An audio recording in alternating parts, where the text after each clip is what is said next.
Chapter 3: The Island of Lost Souls, Part 1. The surf hissed against black sand, whispering secrets from the deep. Smoke rose from what remained of the revenant tide. Her hull cracked like a broken coffin, her green-lit lanterns flickering in defiance of the dawn. William mad-eyed. William stirred where the waves had dragged him ashore. Every bone screamed mutiny. His coat was heavy with salt and ash, his pistol useless with seawater. Around him, the survivors of the wreck groaned to life. 20 souls out of more than 40. The island loomed behind them, a jungle-clad mountain clawing at the clouds. Mist coiled around its base, luminous in places where the sand still glowed faintly green from the cursed tide. Isla knelt beside William, wringing seawater from her braid. "You still among the living, Captain?" He spat sand and blood. "Aye, unless this is hell. And if it is, the rum's better than I expected." She smirked, relief masked behind bravado. "Then welcome to Hell's Beach. The men'll want orders." William pushed himself upright, surveying the wreck. The tide lay half-buried, one mast snapped clean. Cargo and corpses littered the shallows. The bell in the foremast, "God save it," tolled 3 times though no wind moved. The same 3 tolls he'd heard before the cursed sea swallowed them. A sign, or a warning. He ignored the chill crawling up his spine. "Gather what you can salvage," he ordered. "Water, powder, blades. We'll need 'em all." One sailor, Hobbs, a broad-shouldered Cornish man, crossed himself. "Best we quit this place, Captain. Feels wrong, like the land's watching us." William glanced toward the treeline. The foliage swayed though the air was still. For an instant he swore he saw eyes gleaming between the palms, then gone. "Wrong or not, it's what we've got," he said. "Move." Aye, the beach of echoes. By mid-morning, they'd raised a makeshift camp above the tide line. Fires crackled weakly. The men spoke in low tones, avoiding the jungle. Isla returned from scouting with 2 canteens of brackish water and a handful of strange fruit shaped like crimson pearls. "Tastes sweet," she said. "Don't smell of poison. I'll risk it before we starve." William bit into one. The juice was metallic, tinged with salt. Like the sea grew it. "Maybe it did," Islam muttered. Hobbs and 2 others volunteered to search inland for fresh water. They vanished into the green without a sound. By afternoon, only their shouts drifted back, then silence. When dusk fell, the jungle answered with drums. Slow, deliberate, too even for nature. The men huddled close to the fire. Someone whispered that the island was cursed, another that ghosts walked at night. William said nothing. His scar burned whenever the drums sounded, a pulse beneath the skin. He walked alone to the wreck. The tide's figurehead, an angel once, was cracked in half, its face erased by fire. Beneath the stern lantern, he saw something carved freshly into the hull. A spiral, identical to the sigil on the relic. He traced it with his fingers. The wood was warm. The hum answered, faint but there. Behind him the surf rolled higher, glowing faintly green. 2. Into the green. Morning brought heavy mist. Hobbs's party hadn't returned. William gathered a dozen men, Isla at his side, and plunged into the jungle. The canopy devoured the light. Vines as thick as ropes hung from trees older than any charted world. Strange orchids glowed where sunlight should have reached. Insects hummed like distant voices. After an hour, they found a clearing, and the remains of Hobbs's group. Bodies sprawled across the roots, faces twisted in terror. No wounds, no blood, just eyes wide, mouths open as if screaming at something unseen. Isla nel Bisaif Hobbs. No marks. Heart stop, maybe. William crouched. They saw something they shouldn't. One of the younger sailors backed away, muttering prayers. "We ought to turn back, Captain." "Back to what?" "Smoke and salt," William said. "We keep going. The island's hiding something, and I'd rather find it before it finds us." They pressed on until they reached stone. 3. The Forgotten Temple. Half buried beneath roots stood the ruins of a temple. Columns carved with waves and serpents. Walls etched in spirals identical to the relic's markings. William brushed away moss, revealing an inscription in Old Spanish. Corazon de las Marias, Heart of the Tides. Isla's eyes widened. Same words from that burn map. Inside, the air was cool, tasting of iron.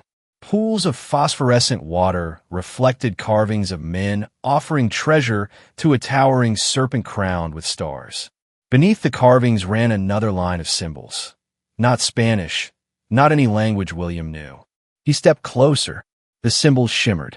For a heartbeat, they rearranged themselves into words he could read. Find what was lost. He reeled back, breath sharp. It's talking to me. Isla touched the wall. Nothing happened. Not to me. The floor shook. Dust rained from the ceiling. From somewhere deep within the earth came the same hum that haunted the tide. Out! William barked. They scrambled outside as the ground split open where he'd stood. A geyser of green-lit water erupted, then sank again, leaving only a dark pit-breathing mist. The men stared in horror. What in God's name? One began. No God I know, William said. He looked into the pit. Faint voices echoed up, whispers shaped like Scarlet's name. The path of bones. At dawn they followed the trail from where the possessed sailor had emerged. It led deeper into the island, through canyons carved by ancient tides. Bones littered the path, human and otherwise, bleached white and arranged in spirals. A waterfall thundered ahead, its mist glowing with the same spectral light. Behind it, a narrow passage. They slipped through into darkness. Torches hissed. The passage widened into a cavern where stalactites hung like teeth. Along the walls, carvings depicted ships sinking, men kneeling before a serpent god rising from the waves. At the center of the chamber stood an altar. Upon it lay a stone tablet, identical to the relic from the Estrella del Mar, cracked down the middle. William reached out. The air thrummed. Visions surged, Scarlet chained beneath the sea, eyes open, lips forming his name. Veins standing over a map marked with the island sigil. Spanish priests drowning, their prayers turning to bubbles. Then a new image. The serpent again, vast and crowned in coral, its voice echoing through his mind. The debt begins. He gasped, clutching his chest. The hum became a heartbeat, matching his own. Isla grabbed his arm. What did you see? He looked up. The sea remembers us. Thunder boomed outside. The cavern shook. The waterfall roared louder, as if something massive moved behind it. Out now, he shouted. They ran for the entrance. As they burst through the veil of falling water, the roar grew deafening, and something stirred beneath the pool. A vast eye opened, luminous and ancient. The pool exploded upward. Chapter 3, The Island of Lost Souls, Part 2. The pool erupted in a column of white-green water that drenched the jungle clearing. William hit the ground hard, the breath knocked out of him. The blast hurled men like toys. When the spray fell away, the water didn't settle.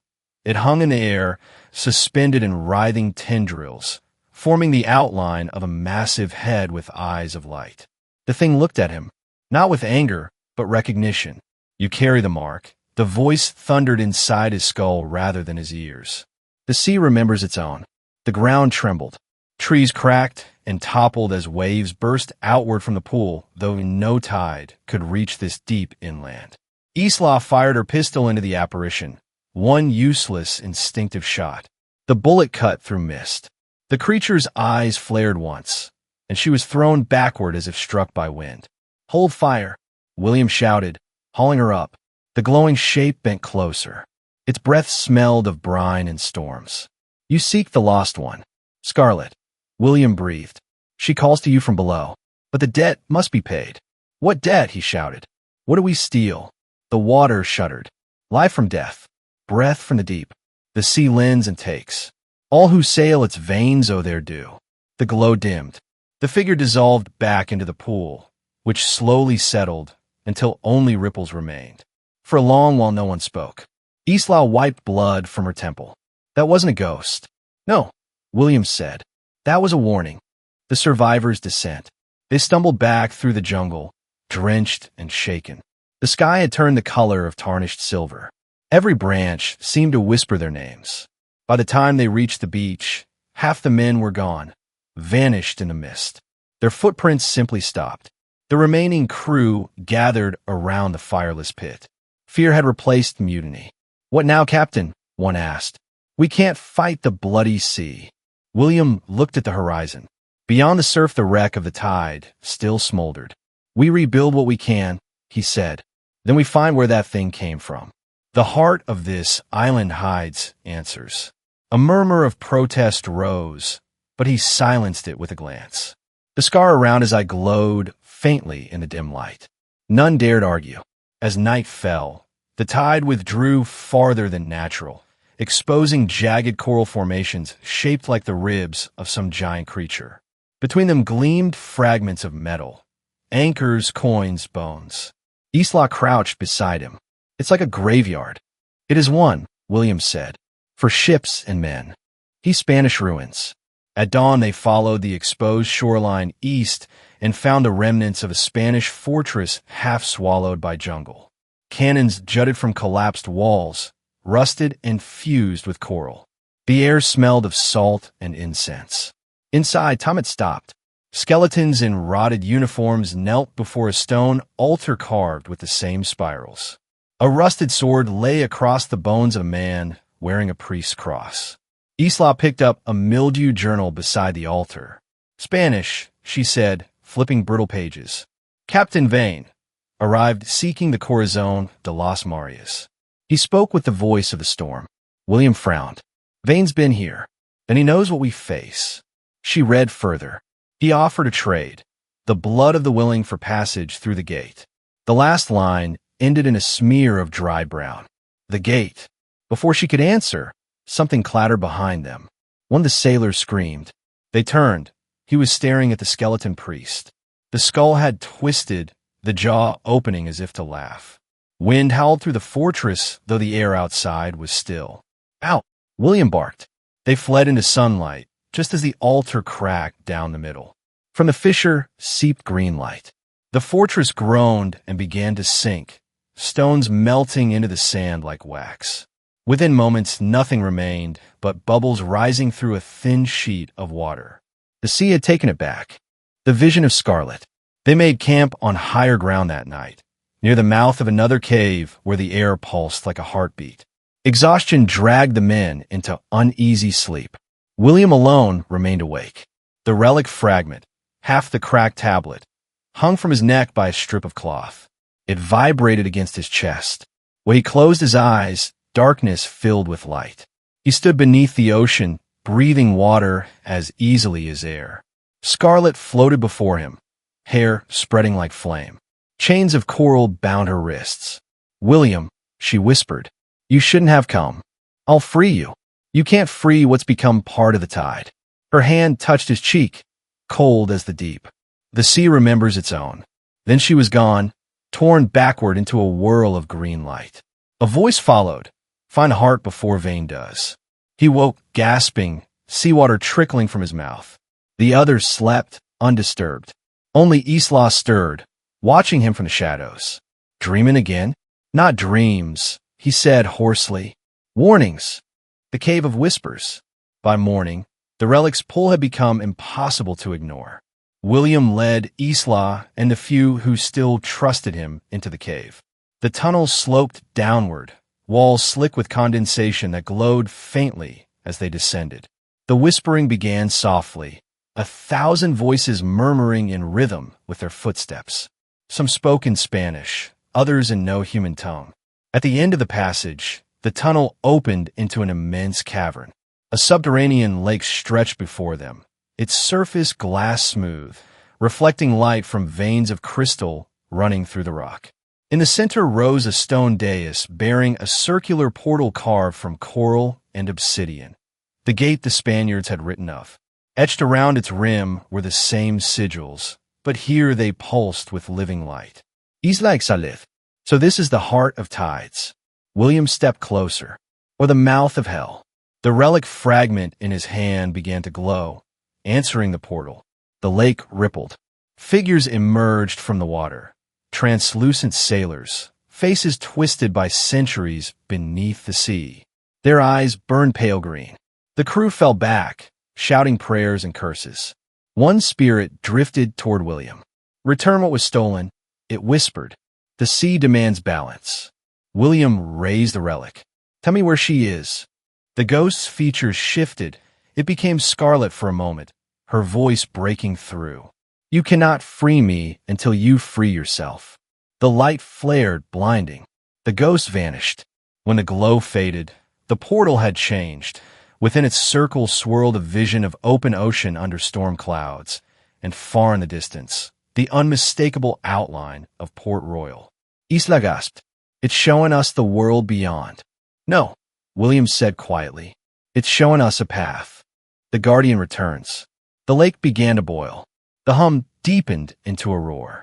From its depths rose the same colossal serpent form, Tlalocan's son. Its coils circled the cavern, eyes fixed on William. You open what should remain closed. William stood firm. You took her. You cursed my ship. I'll have her back. The sea took nothing. You sailed into its heart and begged for more. The creature lowered its head until its eye filled William's vision. To reclaim what you love, you must give what you are. The relic blazed. The light spread up his arm like veins of fire. Pain seared through him. He screamed, collapsing to one knee. Isla fired at the creature again, shouting his name, but the serpent's gaze froze her where she stood. William forced himself upright. If it's blood you want, he rasped, take mine. He drove the cracked relic into the stone floor. The chamber erupted with light. The serpent roared, not in anger, but approval, and vanished in a spiral of water that shot upward through the ceiling, carving a shaft to the surface. The cavern shook violently. Rocks fell. Run! Isla screamed. They fled up the tunnel as the lake collapsed behind them. A final surge of green water chased them into daylight before exploding into the bay below, forming a whirlpool that glowed like molten glass. 6. The aftermath. Silence followed. The island no longer felt alive. It felt awake. From the jungle came distant chants, like echoes of old rituals. The sea beyond the reef churned with unnatural colors. William leaned against a boulder, bleeding from his palm, where the relic had fused and then shattered. Only a shard remained, embedded in his skin, pulsing faintly. Isla stared at him. You've tied yourself to it, haven't you? He met her eyes. Seems the sea won't let me go till it's done. What now? He looked toward the distant horizon visible through the breach in the cliffs. Now we follow the path it showed. Port Royal. Her brow furrowed. That's madness. The East India dogs'll hang you the moment you set foot there. Then they'll have to catch me first. He turned toward the wreck of the Revenant Tide, where survivors were already patching sails and sealing holes. The ship wasn't whole, but she floated, and her lanterns burned with steady green fire. 7. Departure. By dusk, the patched-together vessel slid back into the water. The island receded behind them, its mountain wreathed in cloud, shaped like a coiled serpent. As the tide pulled them away, the drums began again, slower this time, almost mournful. William stood at the helm, hair whipping in the wind. Isla joined him, silent. Do you believe in curses, Captain? She asked finally. I do now. She nodded toward the horizon. Then may it guide us true. He smiled faintly. Aye. The cursed always know the way home.